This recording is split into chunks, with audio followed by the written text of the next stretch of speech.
Republican leaders are scrambling to get enough votes to pass President Trump's big, beautiful bill before the July 4th weekend. It squeaked through the Senate yesterday by a slim 51-50 vote. Some House Republicans aren't happy with the Senate's deeper cuts to Medicaid and SNAP programs, while others think the bill still doesn't cut enough spending. President Trump and Vice President Vance have been talking to GOP holdouts all day. The bill would make permanent the tax breaks Republicans passed in Trump's first term, plus give new tax breaks for tips and overtime. Zohran Mamdani finding a new sense of support after his win in the Democratic mayoral primary. Fox Eye's Morgan McKay shows us how some of the workers' unions who once backed Andrew Cuomo are now flipping sides. So we're seeing unions now flip to endorse Zohran Mamdani, and it really illustrates a scramble we're seeing right now from some establishment Democrats and Republicans as they try to map out what's next ahead of the November general election. Reverend Al Sharpton now calling on Andrew Cuomo to drop out of the race as the White House takes aim at Mamdani. Sharpton said today that Cuomo should look at what is best for the city and stay out of the general election.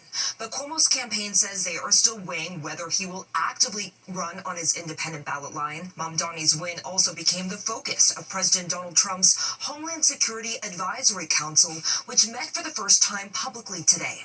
Homeland Security Secretary Kristi Noem joked with Rudy Giuliani, who sits on the council, saying that he should run for mayor again. Giuliani also called Mayor Eric Adams, quote, kind of our candidate. I take him. Adams. That's right. I don't even carry the crook. not a confidence. And I take Curtis. Donald Trump said that I should be arrested.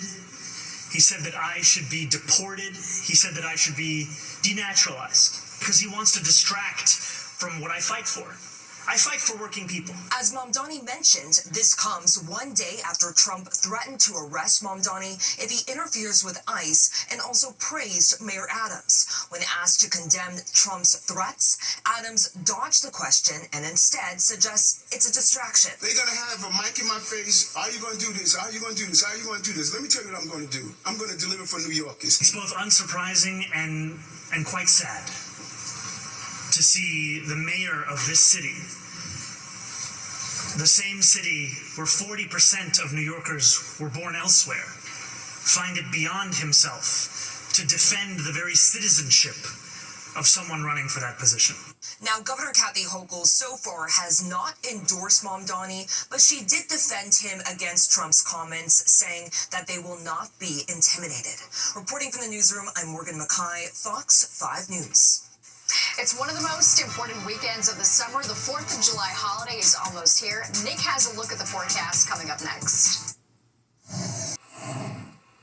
All right, time to check the forecast. Nick joins us now for the very latest. The humidity carried on for today. It did, and it'll still be a bit on the humid side again tomorrow. And then after that, Natasha, things are going to be looking better. And as we take a look at the country here, there's not a lot of big storms going on.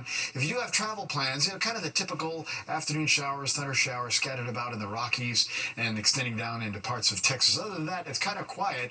Now, there are two things we're keeping an eye on. Closer to home is this line of clouds. We'll talk about that in a minute. It's a little cold front. And we're still watching for maybe a little tropical development there off the southeast coast of the United States. But again, doesn't look like anything in the short term is going to develop down there. But we'll still keep an eye on it. For us, closer to home, well, again, the clouds we had earlier, they're pretty much gone. We're just going to have a few clouds left over as the night goes along. But like I said, this area, notice, is kicking off some scattered showers and thunder showers. And that's a little cold front that might just do the same thing when it gets here later tomorrow afternoon and evening. You'll see here in our Futurecast overnight, nothing really but a few clouds, a little patchy fog. And then we'll have sunshine most of the day, but notice as we get to later on, the timestamp does show some thunderstorms firing up. This may be a little early in the game, but I think by the time we get down to the city, it's probably closer to 6 or 7 o'clock. And again, the potential is for some of these storms to be on the severe side, so I have to keep an eye out on that. Then it goes away. Here comes July 4th. Look at that. Oh, how nice it's going to be this year. The humidity is going to drop by Friday. Temperatures will still be in the middle 80s, so something good to look forward to. But as I mentioned, we are under the slight risk of severe weather just about everywhere we go here in the tri-state area tomorrow. Overnight, 73 in the city, some 60s out on the island, and even some low 60s to the north and west.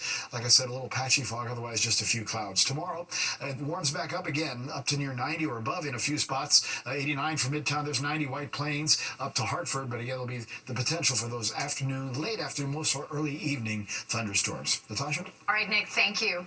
A jury reaches a mixed verdict acquitting Sean Diddy Combs of the most serious charges against him. We're going to take a look back at the timeline of the case and everything that happened leading up to today.